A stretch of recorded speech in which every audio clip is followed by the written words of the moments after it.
ايه حكايتكم يا مصريين يا طعمين يا لزاز؟ شايفين اسعار عليت؟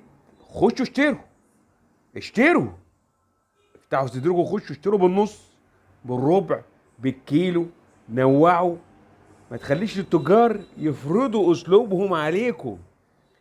ما هم اصلهم شطار، عارفين ان كنتوا قلبكم على الهبش والنتش والقتش، كل الكلام دوت داخل دماغهم، فبيلعبوا في السوق زي ما هم عايزين. احنا نشتري بالنص، نطلع للربع، ننزل للتمن، نطلع في الكيلو. كل ده حركة ربح رايح جاي. احنا نتحكم في السوق، والاغنياء يهدوا علشان الفقراء.